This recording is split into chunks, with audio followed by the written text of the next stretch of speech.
Do not rush to try OpenAI's new Sora, not until you know what's really happening behind the scenes. This isn't just another AI toy, it's a tool powerful enough to change your face, your voice, your reality The itself. problem is that it's completely open source. It's going to be utter chaos where you can't trust anyone online.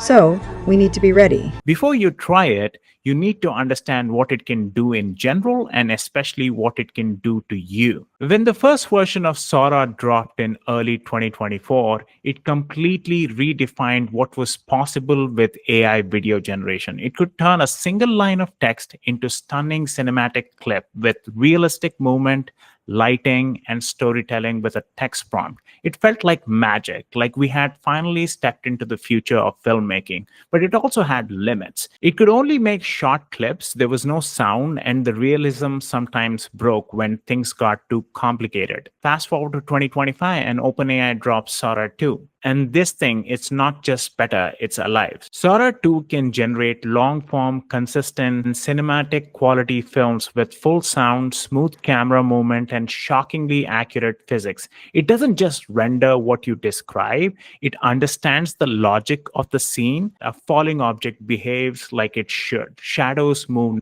naturally, sound echoes where it's supposed to. For the first time, OpenAI just didn't release the model, they built a social app around it called Sora. Imagine a TikTok like feed, but every video you scroll is completely AI generated. No cameras, no actors, just imagination and algorithms. The feature which changes everything, the biggest shocker, the cameos. With cameos, you can upload your likeness, your face, your movements, and allow Sora 2 to use you inside AI videos. You can star in clips without ever filming a thing. You can appear in music videos, movie scenes, or even surreal worlds that defy physics. And here where it gets even crazier, if you allow it, other people can remix your likeness as well.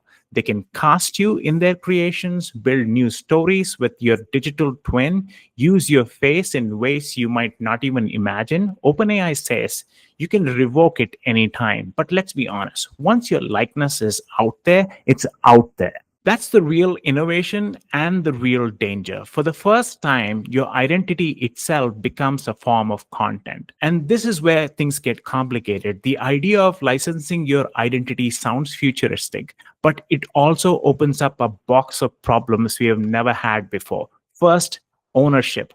Who owns your digital twin once you create it? You, OpenAI, or the person who remixed you? Even if you revoke access, what about the copies that already exist, the remixes, the edits, the reposts? The identity on the internet has always been fragile, but Sora 2 might make it completely fluid.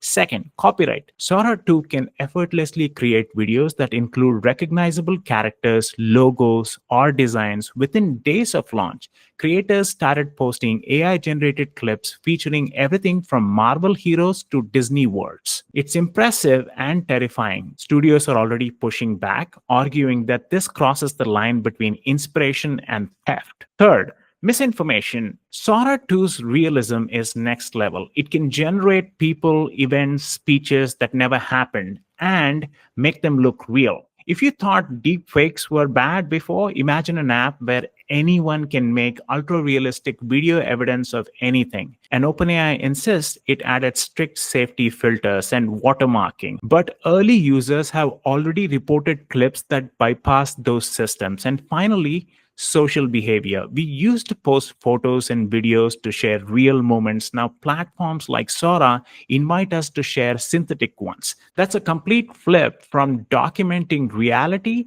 to synthetic ones. Let's not pretend this is only dark, but despite these risks, Sora 2 is mind-blowing. Sam Altman called it the ChatGPT moment for creativity. The same way GPT democratized writing, Sora 2 is democratizing filmmaking.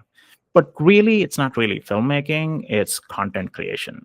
That's what happens to movies. It starts with film, it starts with art, then it translates to film, then it translates to just medium, and eventually it becomes content. Think about it. Students can now make documentaries. Small creators can produce music videos or short films without any gear. Educators can visualize lessons, artists can bring ideas to life, game designers can prototype worlds from a prompt. And the new Sora app ties it all together. It's built around creation and not just scrolling. You can remix videos, collaborate, or build new versions of existing ones. It's a playground for imagination. And maybe if OpenAI gets this right, a new kind of social media. One focuses on art, not algorithms. They've even said they're optimizing the feed and the app for long term user satisfaction, meaning they want to avoid endless dopamine loops that ruined other platforms. If it's true, this could be the first creative network that actually makes you feel good after using it. So, what does it all mean? Sora 2 is the most powerful imagination engine humanity has ever built. It gives you the ability to create worlds, stories, realities on command, but it also blurs the line between what's real and what's artificial. It's not just a creative tool, it's a social experiment on testing what happens when human identity becomes editable. We are stepping into an era where anyone can look real, sound real, and exist in digital space without ever being there. That's thrilling and deeply unsettling. So before you use Sora 2, ask yourself, are you creating something or is the machine creating you? Because with Sora 2, the future of content isn't just about what you want to watch, it's about what you are inside it. Follow us for breakdowns of AI tools that are shaping our reality.